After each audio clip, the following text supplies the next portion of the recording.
Je suis saisi. Je suis complètement saisi des deux côtés, comme un steak sur le barbecue, un samedi de juillet 2012. Sérieusement, là, sérieusement, c'est quoi ça, là, un matin, à midi, après-midi, là? Sérieusement. Le Canadien vient juste d'annoncer, là, moi, on voulait filmer le podcast depuis ce matin, moi, j'attendais les mises à jour médicales, j'avais eu des échos, là, j'attendais que ça soit confirmé, mais là, c'est confirmé. L'attaquant Alex Newhook, fracture de la cheville, a été opéré vendredi à l'hôpital général de Montréal. L'opération a été réalisée par le docteur Craig Berry et il devrait rater 4 mois d'activité.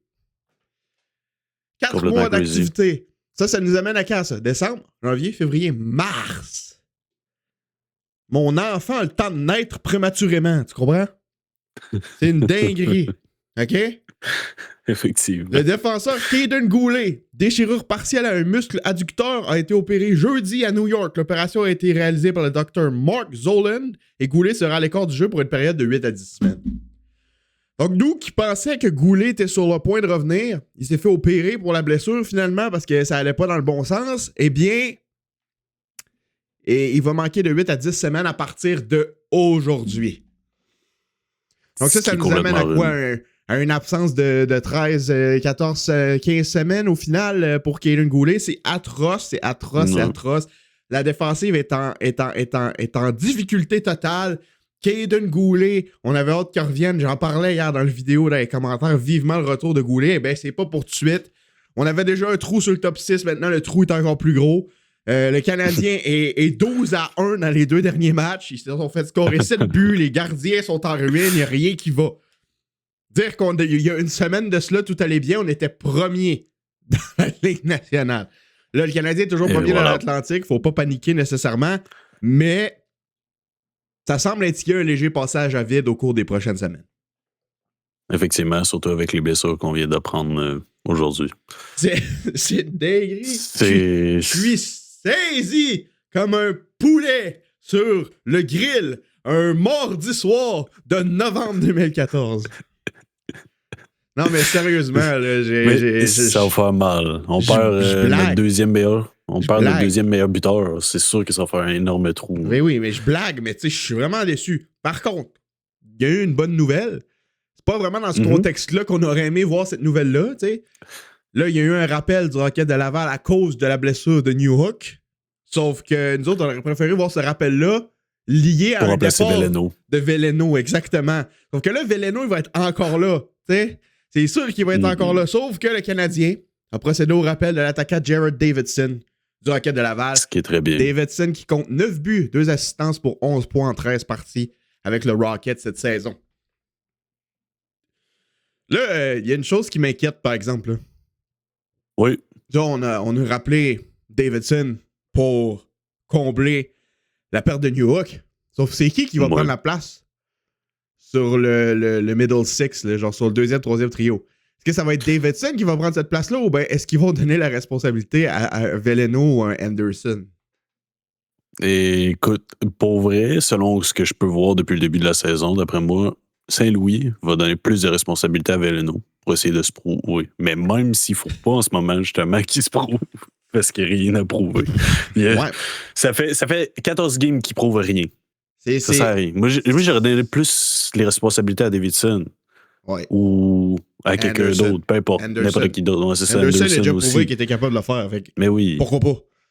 Tu sais, je veux dire, Veleno, c'est vrai que Saint-Louis semble vouloir forcer les choses avec lui en lui donnant des opportunités qu'il ne mérite pas nécessairement. On l'a vu hier. Newhook s'est blessé. C'est qui a pris sa place au deuxième avantage numérique? C'est Joseph Veleno. Veleno qui a 0 points et qui est genre moins 8 en 14 matchs. C'est pas normal. Moi, personnellement, si on parle de trio, comment est-ce que je ferais les choses? Je ferais une modification légère des trios, là, parce que clairement, il y a un petit quelque chose qui va pas. Premier trio, moi, je garde ça intact. Tu sais qu'il y en a qui veulent voir Demidov sur le premier trio, sauf que ça va déséquilibrer les lignes s'ils font ça. Slavkovski performe à cause de Suzuki et Caulfield.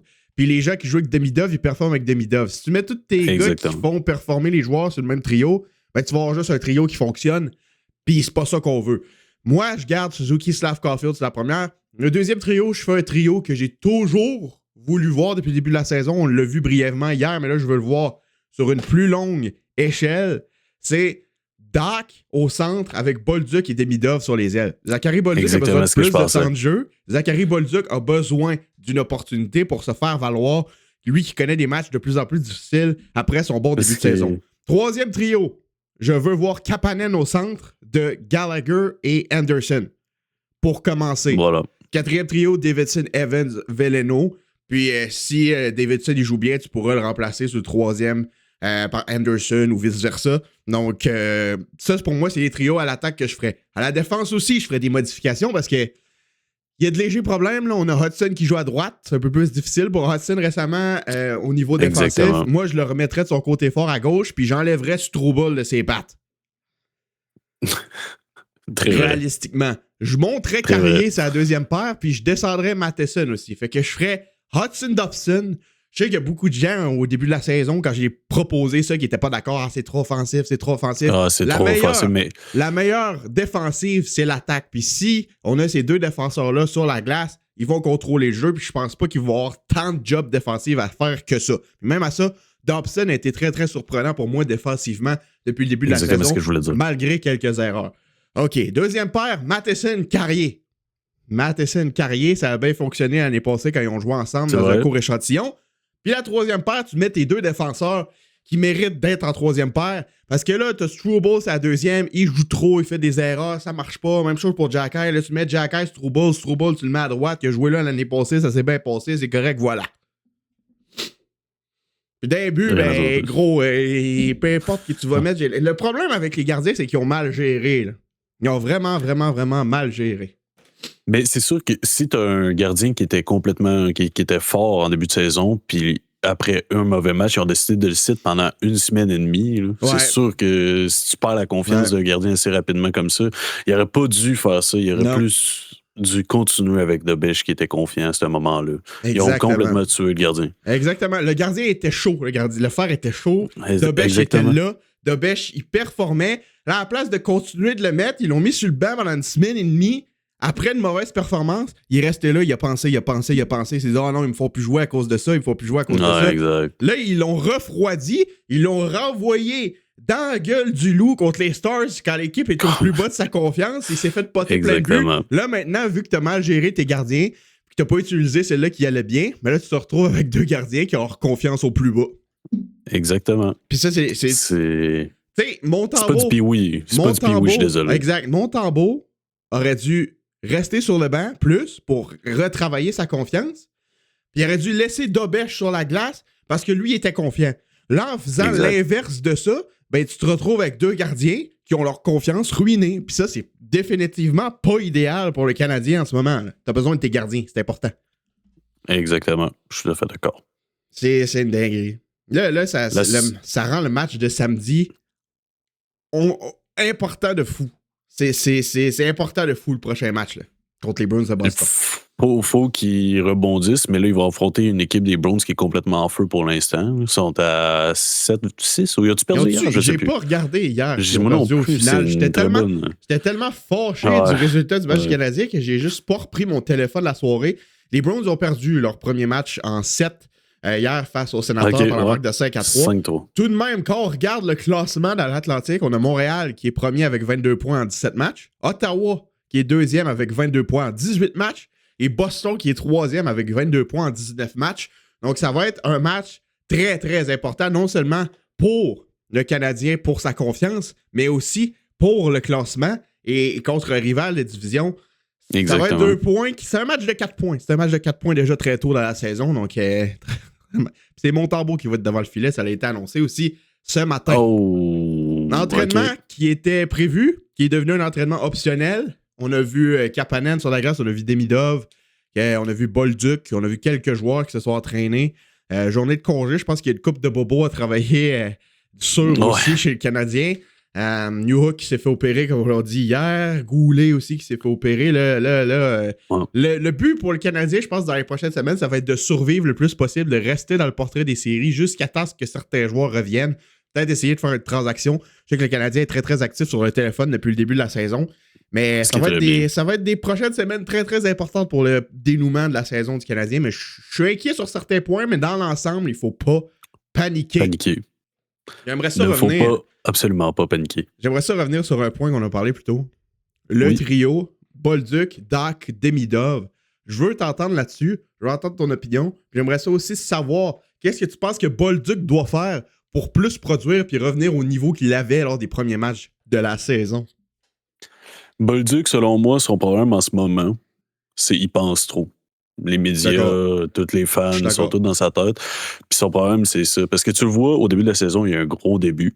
Il scorait des buts, tout le monde était impressionné. Mais là, depuis ces 5 dernières games, il n'y a aucun but, aucune passe. Il est -1, dont -4 à ses 2 dernières games.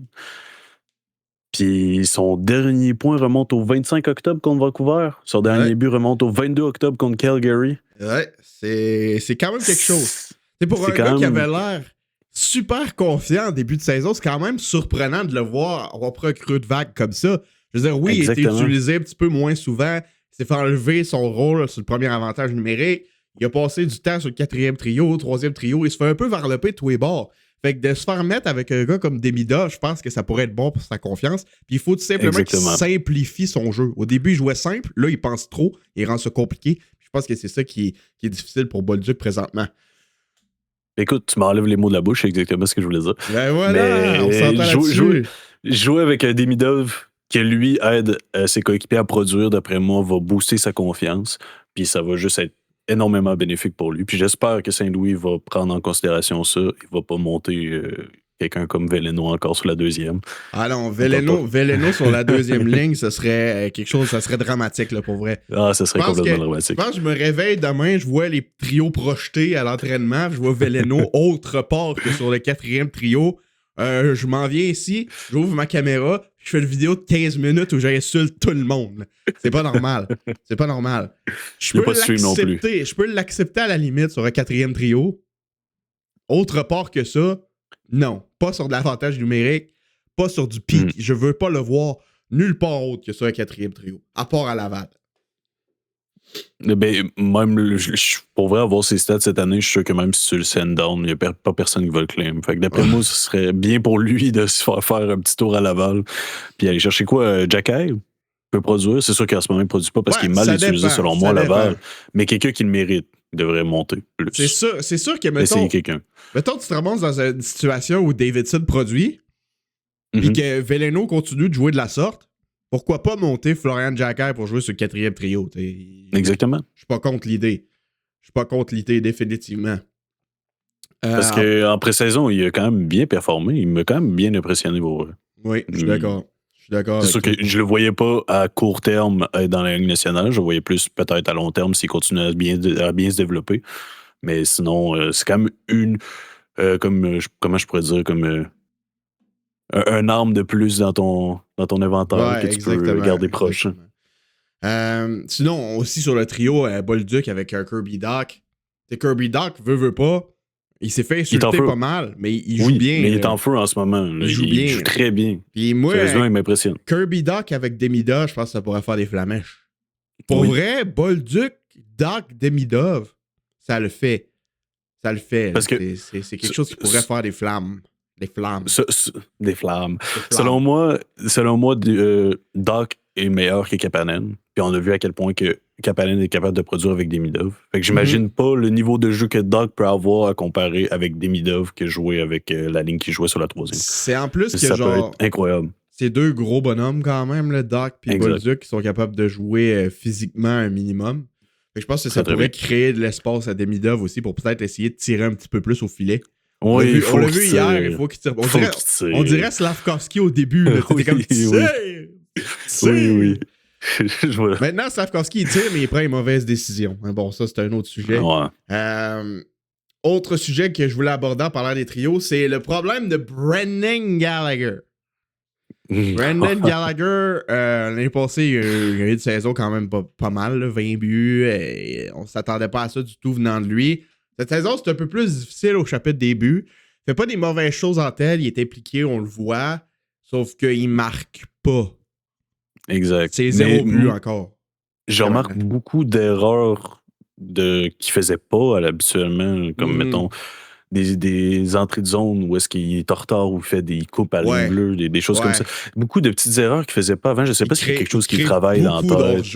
Beaucoup d'hors-jeu, j'ai remarqué aussi. Des revirements, des trucs qu'il faisait pas avant. Des erreurs de finition aussi. D'habitude, Gallagher, il choisissait exactement tout le temps la bonne finition pour marquer ses buts. Cette année, j'ai l'impression qu'il hésite un petit peu trop.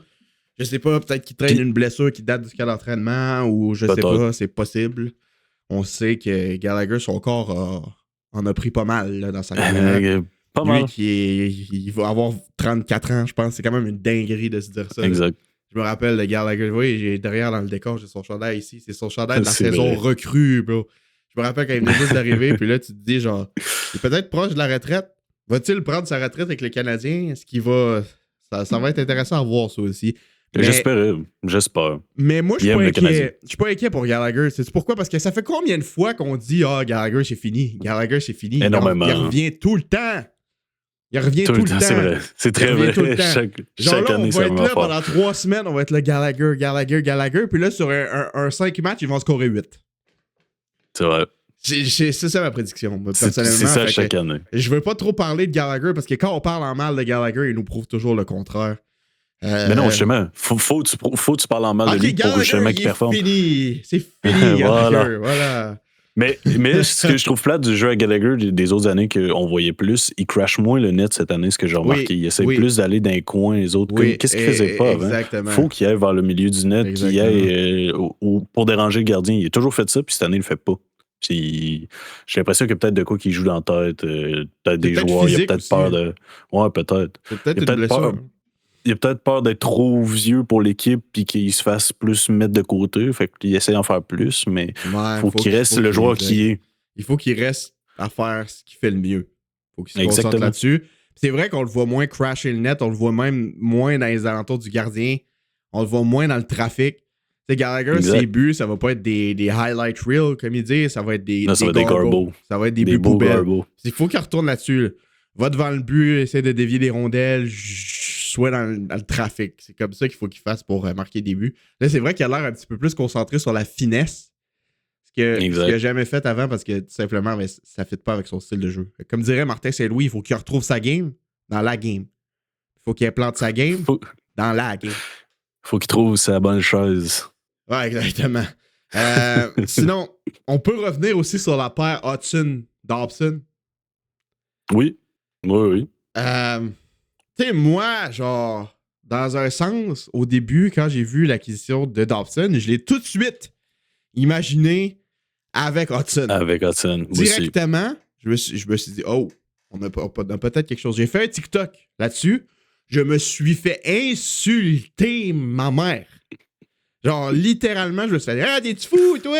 Deux défenseurs offensifs, c'est la même paire. Parce que moi, Dobson, je le vois pas comme un défenseur offensif, je le vois comme un two-way. Oui. C'est genre, oui, il fait des revirements.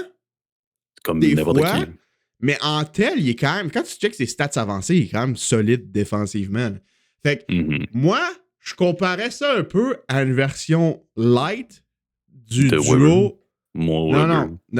Moi, en tant que le joueur. Taze, Makar. Hudson étant Makar, Dobson étant Taze. Je sais que Taze est meilleur défensivement puis un peu moins bon offensivement que Dobson, j'en suis conscient. Sauf que dans le style de ce que ce paire de défensives-là peut t'apporter dans un match, je pense que ça pourrait être quand même similaire. Tu sais, genre, ça va être deux défenseurs en même temps sur la glace qui sont bons en possession de rondelle, sont bons en relance, sont bons pour monter la rondelle, ils ont une bonne première passe, un bon placement. T'as Dobson qui a un tir lourd. J'ai l'impression qu'avec un Hudson qui bouge sur sa ligne bleue, ça pourrait y ouvrir une opportunité peut-être d'essayer de faire des D2D avec un tir lourd sur réception provenant de la ligne bleue, un peu comme Subban puis Markov ils faisaient à l'époque. Exactement. C'est exactement ce que j'allais dire. C'est bon. Je le vois un peu comme ça aussi. Subban, Markov, un style de paire de défensif comme ça. Fait que pour moi, dans ma tête, c'est zéro une mauvaise idée d'essayer, au moins pour le moment. Non, c'est ça. Ça donne quoi à essayer de toute façon? Parce que c'est même pas quelque chose qu'ils ont essayé en pré-saison non plus. Non, effectivement. On l'a pas vraiment vu. Fait que moi, je serais curieux de voir sur un échantillon de quelques matchs. De toute façon, qu'est-ce qu'ils ont à perdre? Ça va pas bien, live. de Exactement. voir Hudson sur son côté fort à gauche avec Dobson à droite. Et puis ça peut juste être bénéfique. Exact. Selon moi, t'as rien à perdre là-dessus. T'as absolument rien à perdre. En ce moment, ta défense ne va pas bien. Ouais, on est d'accord. C'est pas assez physique. C'est extrêmement poreux. Déjà qu'on aurait dit qu'ils n'ont pas confiance à cause du gardien. Ça, c'est quelque chose qu'on a remarqué pendant la game. À chaque fois qu'ils font marquer un but, la défense a trop peur de faire une erreur. Ils font que de la merde dans ce temps-là.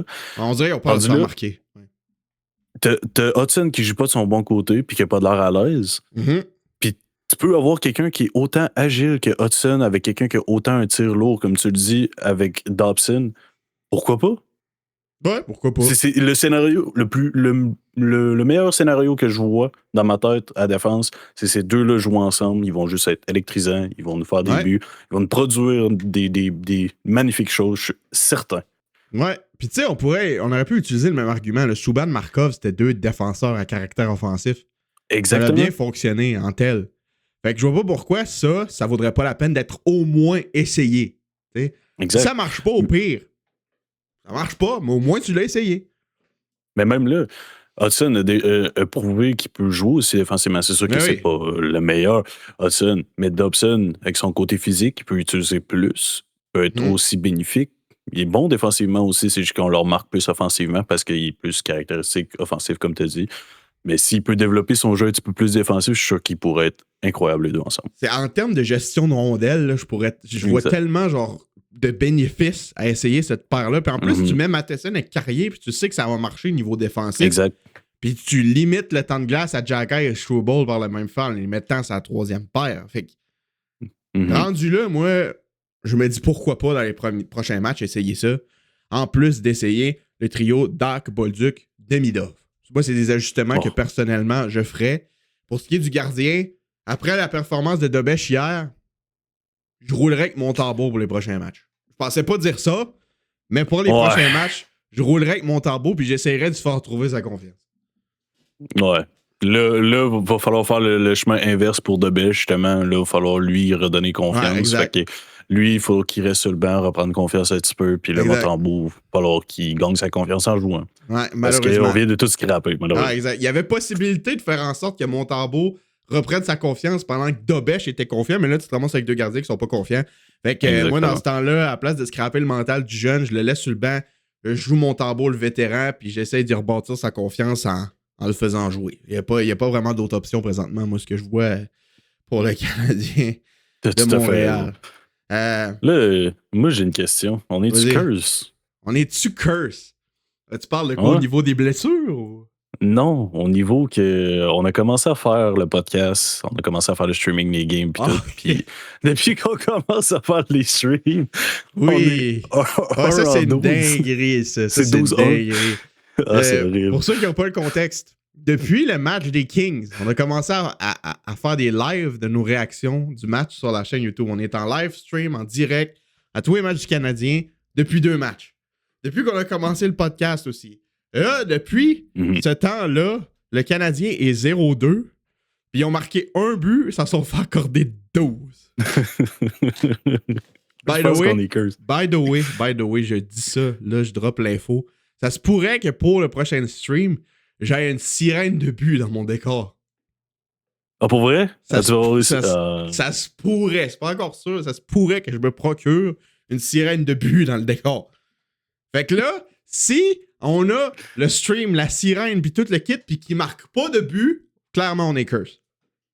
Non, pour vrai, c'est sûr. Le prochain stream va définir si on continue ou pas. On va peut-être juste continuer à faire des podcasts, fuck les streams. Si le prochain stream, ils perdent encore puis qu'ils marquent pas de but, on prend une pause, voir si c'est nous le problème. C'est sûr. Okay? On prend la pause après. La game d'après, il n'y aura pas de stream. C'est tout ce que j'ai à dire. Parce que là, il y a clairement quelque chose qui marche pas, là. C'est fou raide. On est complètement curse. Parlant de curse, là, les blessures, peut pas passer une année sans en avoir, là, des blessures graves. Là. Ouais. C'est ridicule. Là. On a eu Laine l'année passée, l'année passée, Kirby Dach l'année d'avant.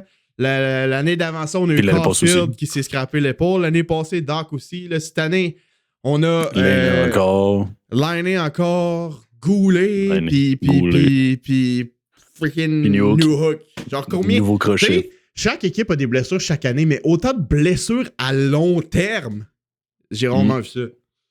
Puis t'as Ren Backer aussi. Là. J'ai regardé ça une fois, Ren Backer, là, c'est une dinguerie. Là. Il a joué genre au niveau professionnel nord-américain en 3 ans, il a joué genre 25 games. Non, je sais, j'ai vu ça aussi. J'ai regardé son draft, j'étais comme tous les gars qui ont été draftés dans ce draft-là, ils ont développé de fou. Lui, j'ai l'impression qu'il a régressé comparativement à ce qu'il était au début à cause des blessures. C'est vraiment pas bon pour le développement de Ren Backer. J'ai hâte de voir la suite. Là, pour vrai, j'ai hâte de voir la suite. Moi, je l'ai dit depuis le début. Oui, c'est plate. Oui, j'espérais qu'il soit bon dans un sens parce qu'on aurait pu avoir Michkov, mais Michkov voulait pas venir. Fait, c'est comprenable qu'on l'ait pris dans un sens. Anyways, attends. On aurait dû. Je te coupe. Anyways, est-ce que tu veux vraiment Michkov avoir ce qu'il fait cette année? Non. Il a l'air une distraction totale. Non, j'avoue. Continue. Je voulais juste ajouter ce point. Mais ça fait longtemps que je dis qu'on aurait dû l'échanger Rainbacker pendant qu'il y avait encore beaucoup de valeur. Tu sais, je dis pas qu'il n'y a plus de valeur. Il y a encore de la valeur. Tu sais, il y a encore un bon potentiel puis tout. Mais on aurait pu l'échanger avant ça. Genre à ses premières blessures pour éviter de perdre trop. Je sais, j'ai peur en ce moment qu'à cause de ses blessures, il ne revienne jamais à un bon niveau. Parce que ça fait ce qui m'inquiète aussi, pour continuer ce que tu dis, c'est que présentement, dans la Ligue américaine, à son début de saison, à son retour de blessure, c'est pas évident non plus. Non, exact. Il y a 5 matchs joués, j'oublie ça. 0 but, 2 assistants, sauf que ces assistances, les deux, c'est des secondary assists. 4 minutes de pénalité, moins 4. C'est pas idéal, surtout avec une équipe comme le Rocket de Laval qui est supposé d'être très très bonne au niveau de la Ligue américaine cette saison. Donc tu compares avec Adam Engstrom, lui qui a 6 points en 13 matchs, puis qui a un plus 4, qui est un choix de 3e ronde. Ça te fait poser des questions. Là. Il y a vraisemblablement un peu... Il est dans les mêmes âges en plus. D'après moi, c'est les blessures. Les blessures, il joue dans la tête, il veut pas se reblesser, fait qu'il joue moins comme ça ralentit physiquement aussi, là, les blessures. Ouais, surtout, oui. Moi, personnellement, c'est sûr que c'est facile à dire maintenant, là. Mais durant l'été qui vient de passer, j'aurais essayé de l'échanger pour un 2e centre jeune. Je pense que ça a été le meilleur timing. 100%. Parce qu'il y a encore une certaine valeur. Là, si on voit qu'il continue de se blesser, déjà avec sa blessure qu'il a eue au camp d'entraînement, ça a rebaissé sa valeur parce que ça l'a démontré qu'il était fragile. Là, s'il n'est pas capable de retrouver un niveau, ça fait baisser sa valeur encore plus. Puis il y a un moment où, d'ici quelques mois, peut-être 1 an, si ça continue dans cette track-là, il ne vaudra plus rien. Tandis que cet été, j'ai l'impression que l'avoir mis dans un deal pour acquérir un gars comme McTavish, ça aurait pu être possible. Et 100%, je l'aurais fait 100% aussi, ce deal-là. Fait que ça va... Déjà, quand on regarde le repêchage... Puis le fait qu'on a acquéri Dobson, ça aurait été une erreur de prendre Reinbacker. Oui. De 2, on a besoin d'un centre. Ça fait longtemps qu'on l'a dit dans un podcast. Je pense que tous les podcasts jusqu'à la fin de l'année, ça va être ça. On a besoin d'un 2e centre. Oui. C'est encore plus nécessaire maintenant que New Hook est blessé. Effectivement. Doug va pouvoir le remplir pour l'instant, le rôle de 2e centre. Ça dépend comment ça va se faire. C'est, mettons, il y a vraiment le Thierry Bolduc Doug Demidov, mais il va pouvoir le remplir pour l'instant, mais en tant que tel, c'est pas un 2e centre. Il va falloir qu'il retourne sur la 3 maintenant. Mais qui? Aucune idée. Mais Levinson aussi, c'est un centre, faut pas oublier de base. Le centre gauche. Renaud Lavoie qui a tweeté au sujet de la blessure de Goulet. Il y a 5 minutes de cela. On a une précision un peu pour revenir là-dessus. Là. Pour ceux qui se demandent pourquoi Kaelin Goulet était opéré, le plan de remise en forme initiale était conservateur et avait comme objectif de voir comment il allait réagir lorsqu'il a recommencé à patiner en solitaire. Avec la charge de travail qui augmentait et le peu de progression, il était clair pour le groupe médical des Canadiens qu'une opération était nécessaire pour assurer une guérison complète. Donc, dans le fond, le but initial, c'était de ne pas l'opérer. Ça n'a pas fonctionné, juste par réhabilitation. Donc, ils n'ont pas eu le choix, malheureusement, de le faire opérer. C'est pour ça qu'il sera absent pour une plus longue période que prévu, ce qui est quand même décevant parce que s'il avait opéré dès le début, il serait proche de retour. Hein. Sauf qu'en même temps, c'est facile à dire. Des fois, les opérations, ça peut... Je comprends qu'il a été prudent dans ce dossier-là, parce que ce qui est important, c'est pas qu'il revienne le plus vite, c'est sa santé physique à long terme aussi. Exactement. Donc, dommage, mais comprenable. Dommage, mais comprenable. C'est un peu le même cas que, mettons, que l'année passée avec Patrick Lane, avec son genou. Ouais, exactement. Il a dû se faire opérer cette année à la place d'être l'année passée, qu'il aurait dû faire l'année passée pour être en forme cette année. Ouais, ben non, cette année, c'est pas la même blessure, par contre. Ok, j'avais entendu ça, c'était son Non, c'est pas la même blessure cette année. Cette année, c'est genre une blessure au muscle abdominal. Par contre, moi, Patrick Laine, quand tu regardes ça, je me dis... Il aurait dû se faire opérer. Il aurait dû se faire opérer. Peut-être qu'on n'aurait pas fait les séries l'année passée. Est-ce que ça aurait été la fin du monde? Non. Non. Avec le recul, non. C'est sûr que c'était le fun, c'était plaisant à suivre, c'était nice à donner de l'expérience aux jeunes, c'est sûr. Sauf que je me dis, pour la santé physique de Laine, je veux dire, quand tu le regardes, le premier match et demi que je vois en pré-saison l'année passée avant sa blessure au genou, il était pas lent comme il était après. Ouais, exact. Il était pas rapide de base, mais il était pas lent et pas fluide comme il l'est devenu après son retour au jeu. Genre, vous retournerez voir les faits saillants du premier match préparatoire qu'il a joué, il patinait beaucoup mieux et beaucoup plus vite que ce qu'on a vu par la suite. Fait que moi, je pense que veut pas, son genou, il est guéri, mais il est pas parfait 100%, comme il était supposé d'être avant. Fait que, avec le recul, je me suis dit, il aurait peut-être dû prendre l'opération. Mais bon, la star, c'est facile à dire. Il est trop tard. Puis on verra à son prochain retour au jeu de quoi ça a l'air. On va espérer pour lui qu'il retrouve un niveau décent. Décembre? Non, c'est encore dans un bout. Je pense que c'est genre en février. Oh, ok. C'était 4 à 5 mois. Là. C'est ça, on disait tantôt. C'était une autre blessure à long terme. Ouais, c'est une dinguerie. Là. Ok, moi j'avais entendu, je pensais que c'était décembre, t'es supposé revenir. Ah, ouais, ok. Non, c'est bon. Malheureusement. C'est une dinguerie. Quand tu regardes ça en tant que tel, fait que là, on revient sur le point, il faut un échange. Là. Il faut un échange. Sauf que pour faire un échange, il faut sacrifier quelqu'un. C'est qui qu'on sacrifie? Effectivement. C'est qui qu'on sacrifie? T'sais? Qui qu'on est prêt à sacrifier? Là, j'ai vu Slavkovski. Il y a des gens qui suggèrent d'échanger Slavkovski. Non, je suis pas d'accord. Je suis... comment dire? Là, j'ai vu des gens, alors il y a eu la rumeur qui est sortie cette semaine, le Canadien aurait contacté les Sabres pour Tage Thompson. Déjà, moi, je l'ai déjà dit, là, je suis pas un fan de ce move-là. Tage Thompson, c'est pas le joueur que le Canadien a besoin. Non, effectivement. Tage Thompson, c'est un bonbon, honnêtement. Genre, c'est genre une petite sucrerie, là, ce serait le fun, mais ça réglerait pas de problème en tel. Il est remplacé. Il y en a qui ont dit on remplace Slav par Thompson. Je comprends pas. Thompson, il est dans son prime. Il a 27 ans. Exact. C'est sûr que présentement, il fait plus de buts, il fait plus de points que Slav. Parce qu'il est dans son prime. Donc, mais Slav est encore jeune. Quand tu regardes la progression, au même âge, Thompson était dans la AHL. Slavkovski fait 50 points dans la Ligue nationale. Fait que si tu y vas en perspective du futur, il y a des possibilités que Slav, dans son prime, soit meilleur que Tage Thompson présentement. Fait que mettons que tu fais l'échange, là. Tu dis, OK, on envoie Slav, là, en ce moment, il est pas bon. 21 ans, là, on s'entend, il y a des jeunes à cet âge-là, ils n'ont même pas commencé leur carrière en Ligue nationale. Il y a des recrues cette année qui sont plus vieilles que Slav. Ça vous donne une idée, là?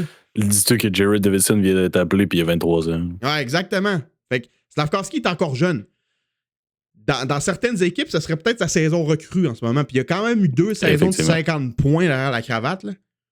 Ça, faut pas l'oublier. En plus. Moi, il y a eu une saison qui aurait pu avoir une meilleure, puis il s'est blessé.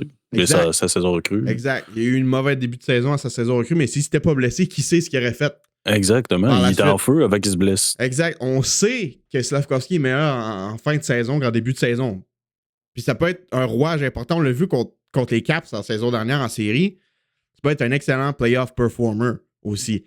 Sauf que là, le problème, c'est que si, mettons, tu dis, OK, on échange Slav, comme je disais, on l'envoie à Buffalo pour Tage Thompson, là, dans 5 ans, tu risques de regretter le trade quand Thompson va avoir 32 ans, qu'il va avoir ralenti, puis que Slavkovski va peut-être faire des 70, 75, 80 points en étant physique avec les Sabres. Fait que tu veux pas faire ça. Moi, c'est une mauvaise idée. Jamais je touche à ça. J'ai vu des gens dire Slavkovski contre Thompson. Je le fais les yeux fermés en courant. Ben, ces gens-là ne devraient pas avoir la plateforme qu'ils ont pour parler de hockey parce que c'est ridicule comme statement. Il devrait même pas avoir le droit de regarder Canadien. Non, sérieusement, je peux comprendre les gens qui sont déçus de Slavkovski en tant que premier choix au total. Bon, mais il est jeune. Slavkovski est encore jeune. Slavkovski, c'est pas Kotkaniemi parce que Kotkaniemi a jamais fait les saisons à Slav. Puis Slavkovski, quand il va être dans son prime et qu'il va avoir atteint sa maturité physique à 100%, je pense que ça va être tout un atout pour le Canadien. Puis signer à long terme pour 8 ans, ça vaut la peine de le garder. Moi, je touche pas à ça. Moi, Slav, c'est un des intouchables. S'il peut produire encore plus, ça fait juste me dire que son contrat, il vaut la peine. Exactement. Ouais. Puis moi, je suis pas inquiet. Éventuellement, ça va venir. Effectivement. Ça va débloquer. Puis combien de fois on a vu des jeunes débloquer plus tard dans la vingtaine, là, c'est genre... Surtout les Européens, on a remarqué souvent qu'ils se développent plus tard.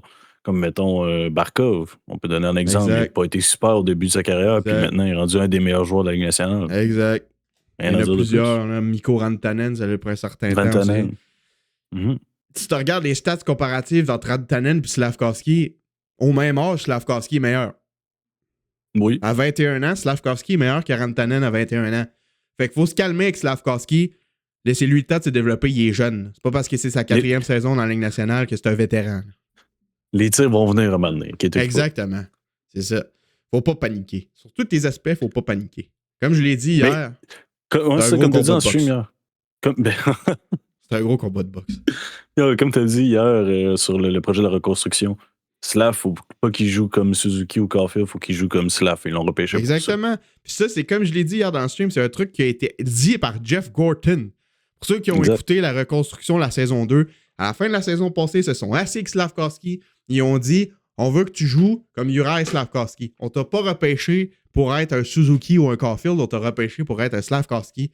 Puis c'est ça qu'il faut qu'il fasse. Il faut qu'il joue sa game physique, il faut qu'il joue simple, il faut qu'il soit intense, il faut qu'il aille dans les coins, il faut qu'il utilise son corps. Il faut qu'il arrête d'essayer d'être Suzuki puis Caulfield. Exact. C'est la stricte vérité, mais il est encore jeune. Il va se développer. Là, moi, il y a un autre truc que j'aurais aimé parler d'eux, là, parce que c'est triste. Vas-y. Pour revenir sur la blessure de Alex Newhook. Sérieusement, là. Alex Newhook. On fait un récapitulatif. Il a passé presque son été à Montréal à s'entraîner, à rester avec l'équipe, dans l'entourage de l'équipe. Okay. Il arrive à sa saison. Début de saison incroyable. Chimie avec Kapanen, Demidov. Connaît son meilleur hockey de sa carrière dans la Ligue nationale. Marque un but incroyable contre l'Utah pas plus tard que samedi. Oui. Tout qu'un match pour lui. On parle de Newhook par-ci. On parle de Newhook par-là. Hier, avant le match, il dit « Je pense que c'est juste le début pour notre trio. On va s'améliorer encore plus. » Un petit tripping anodin. Tombe mal, pied dans la bande. Fracture de la cheville, absent 4 mois. Ah, c'était tellement pas beau à voir. Je suis tellement déçu pour Alex Newhook, là. Sérieusement, là. Sérieusement, il était beau à voir jouer. Son engouement, c'était cool. T'es comme enfin, ce gars-là, il devient ce qu'on voulait qu'il devienne. Moi, je le voyais un peu comme une version améliorée d'Arturi Lekonen, là, comment ça se développait. C'est un peu le même style de joueur, avec plus de vitesse puis plus de skill. Parce que veux pas, Alex Newhook, c'est un choix 16e au total. Mm-hmm. Il a un joueur qui a un grand potentiel. Faut pas que tu oublies que ce gars-là, à la base, il avait un grand potentiel. C'est pas pour rien que l'Avalanche l'a sélectionné 16e au total. Et voilà. Donc, c'est triste. Il était en train de le prouver aussi. Très, très décevant, la blessure de Newhook. Sérieusement, ça me fait penser un peu à la blessure de Doc. Ouais. Ta première blessure au genou, ton gros début de saison, c'est arrivé au deuxième match, mais il y avait une bonne pré-saison. Ton premier match, il y avait eu 3 points. Là, on était comme, wow, Kirby Doc, il va. Mise en échec anodine, le genou scrap. Il n'a pas joué de la saison. Là, c'est un peu la même chose pour Newhook. On va espérer que quand il va revenir, il va être à 100% et qu'il va être capable de retrouver le rythme. La seule chose, il ne faut pas qu'il s'empresse de revenir au jeu. Non, c'est sûr. Il faut qu'il prenne son temps. Puis parce que d'après moi, qu'est-ce qui s'est passé avec Doc? C'est justement ça. Il a trop essayé de s'empresser à revenir au jeu. Puis ça n'a pas aidé. Il a pris le temps cet été. Exact. Il a pris le temps cet été, Doc. Puis tu vois, cette année, il joue vraiment mieux. Oui. Puis ça aide énormément. Il faut juste pas que les joueurs s'empressent à dire « Ah non, j'ai un bon début, tout le monde compte sur moi ou autre. Faut que je revienne. » Non. Prends ton temps. Nous, ce qu'on veut, c'est que tu sois ensemble, puis que tu reviennes, puis que tu sois à ton 100%. Genre, ça se voyait l'année passée que Doc était pas... Genre, j'ai l'impression qu'il est revenu parce qu'il était prêt. Il a senti un inconfort, il l'a jamais dit. Exact. C'est pas pour rien qu'il s'est fait réopérer par la suite au genou. Là. Mhm. Le New Hook, va falloir qu'il prenne ça au sérieux, va falloir qu'il prenne soin de lui, de sa santé mentale, sa santé physique, puis qu'il nous revienne le mieux possible. Pas nécessairement le plus rapidement possible, mais le mieux possible. Exact. Parce qu'on veut le revoir en santé. C'est un joueur important pour le Canadien cette année et dans le futur aussi. D'après moi, Alex Newhook. Exactement. Là, j'ai un point que j'aimerais aborder qui n'était pas dans nos notes, parce que j'y ai pensé après. Ok, c'est pour ça que je pensais qu'on t'avait rendu au quiz. Matheson, non, le quiz, on se le garde pour après. Matheson, est-ce que tu Oui. le re-signes ou est-ce que tu essaies d'aller chercher un défenseur plus défensif qui est plus physique? Parce qu'on sait que la robustesse en défense, c'est un léger problème pour les Canadiens. Elle est pas évidente. Hein? C'est une très bonne question parce que depuis le début de la saison, Matheson en tant que tel, je l'adore comment il joue défensivement. Exact. Je sais que c'est pas le plus physique et autres, mais c'est lui qui va jeter ses rondelles, qui fait un peu le rôle que qu'est-ce que Savard avait Exact. avant, puis maintenant que c'est rendu Matheson qui le fait. Mais j'adore comment il joue. J'hésite à dire je le re-signe, mais en tant que tel, comme tu as dit, on a besoin de vraiment plus de physique au niveau de la défense, vu que Goulet est encore parti pour un petit bout. Ouais. Mais je pense, au vrai, à contre-cœur, je Sur le dis, le long l'année terme. passée, sur le long terme, je l'échange. Ben, Moi, c'est dur à dire. L'année passée, je l'ai fait no-brainer. No-brainer, l'année passée, je l'ai vraiment pas aimé. Je l'échange n'importe quand. Mais là, en ce moment, comment il joue, comment il apporte à l'équipe défensivement, c'est dur à dire, mais je pense encore que je l'échange pour meilleur plus défensif, encore plus. Parce que Matheson est autant bon offensif. Moi, ce que j'essaierais d'aller chercher, peut-être pas nécessairement en se débarrassant de Matheson, mais pour... Tu sais, un échange un peu comme dans le style qu'ils ont fait avec Carrier l'année passée. Tu vas chercher un défenseur défensif qui est physique. Un peu genre comme ce que Ben Sherratt apportait dans le temps pour le Canadien. Ouais, exact. Oui, un peu un défenseur de ce style-là pour jouer sur ta troisième paire parce que Jacky Struble, ça le fait pas. Mais sans toucher à Matheson, tu veux dire? Non, sans toucher à Matheson. Dans le long terme, genre mettons dans 2 ans, je verrais Matheson partir pour aller chercher un défenseur plus physique pour les séries. Ok, ouais, je vois ça. Mais présentement, je suis d'accord. Genre, moi, Matheson, je le signerais parce que son contrat finit à la fin de la saison. Oui. Mais pas pour plus que 2 ans. Ok. Ça, c'est mon opinion.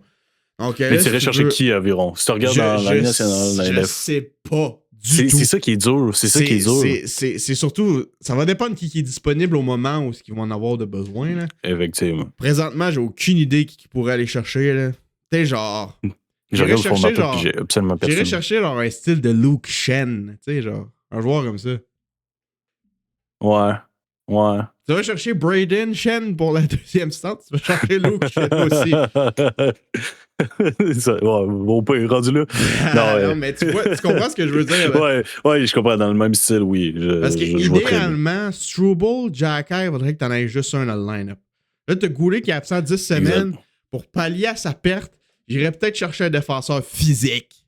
Tu comprends? Qui est capable de jouer défensivement et qui a un bon placement. Parce que Jacky et Struble sont physiques, mais leur placement et leur jeu défensif, il est pas si bon que ça. Exact. Lequel des deux tu gardes? Encore là, la différence.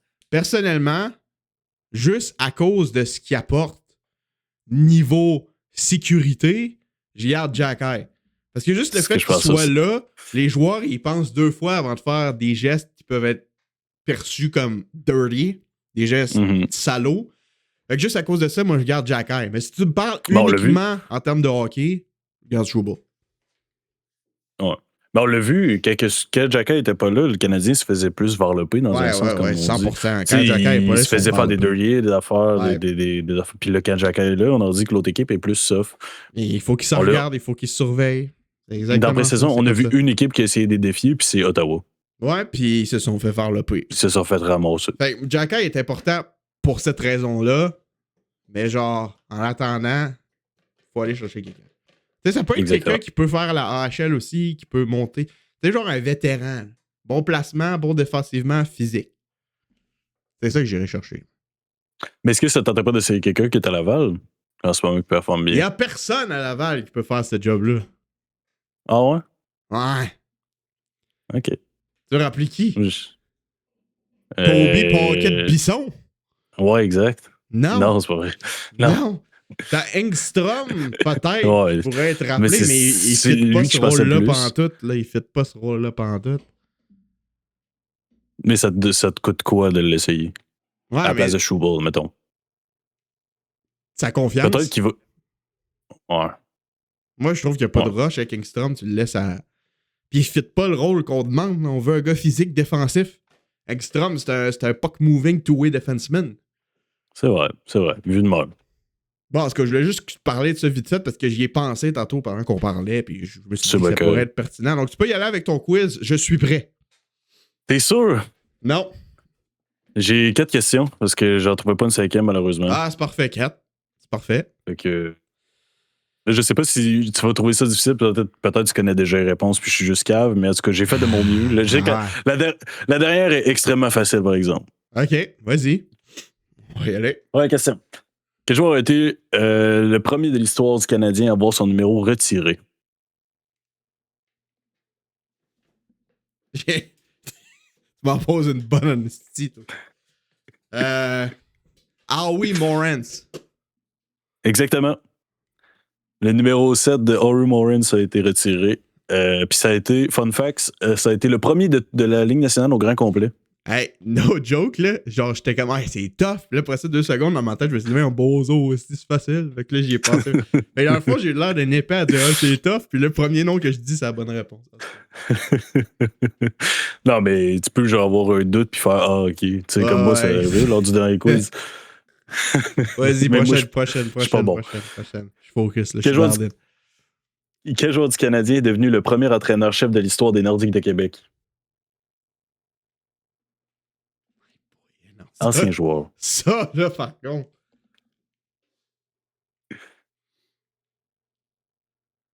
C'est passé en 1977, je me rappelle des dates, ou dans ce coin-là. Ben, merci.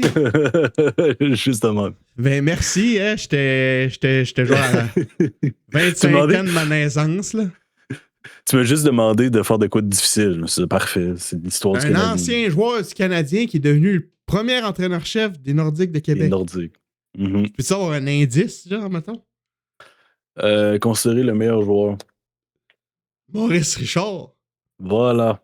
J'avais oublié qu'il avait été coach. C'est vrai. Oui, c'est logique, dans le fond. C'est logique. Maurice de Snake Richard. Calif. Maurice Richard. Troisième question. Quel joueur du CH détient le record... Ah, celle-là est tough, par exemple. Quel joueur du CH détient le record pour le nombre de buts inscrits en désavantage numérique? Bernard Geoffrion. Non. Je te laisse une autre chance. Mais c'est à quelle époque, ça? Je me rappelle pas, mais c'est pas tant vieux que ça. C'est-tu des années 2000, des années 90? Plus années 90. Puis il a déjà été coaché et est analyste en ce moment à la télévision. Guy Carbonneau. Voilà. Avec 27 buts. C'était tellement le GOAT en désavantage, ce gars-là, j'aurais dû le savoir. Ouais.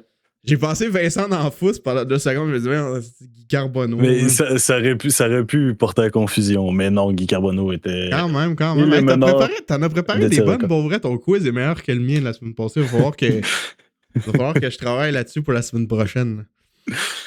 Avec 27 buts en désavantage numérique. Okay. Le dernier, j'avais vraiment juste absolument rien. Là.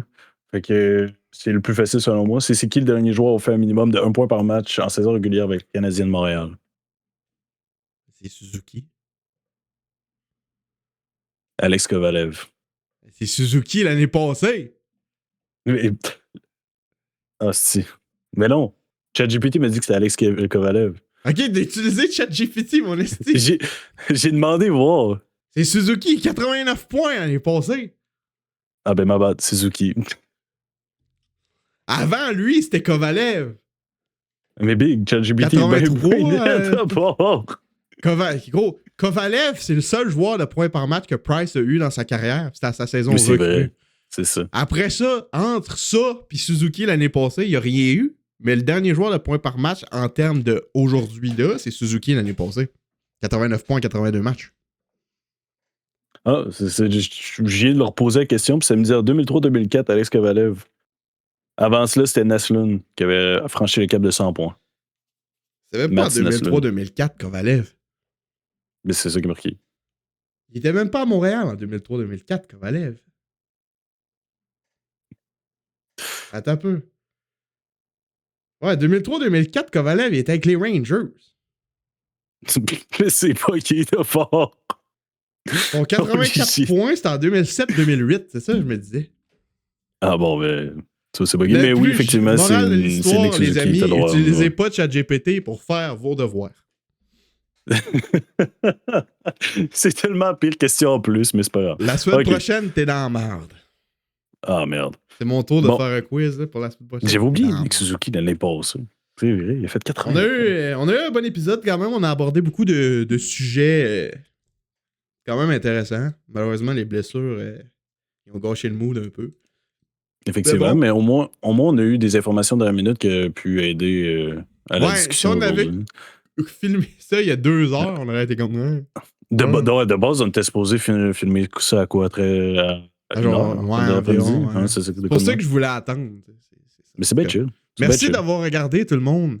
Si vous avez regardé jusqu'à la fin, écrivez Nouvelle hameçon dans les commentaires. Nouvelle hameçon. Pour fuck la cheville. Fuck les chevilles. Non, Nouvelle hameçon. Nouvelle hameçon. OK. Nouvelle hameçon. Nouvelle hameçon, c'est le mot. Si vous êtes resté jusqu'à la fin, puis si vous voulez qu'on le sache, Nouvelle hameçon dans les commentaires. N'hésitez pas à vous abonner, à laisser un like si vous voulez voir toutes les vidéos, les lives pendant les matchs, les épisodes de podcast. Et on vous dit à la prochaine.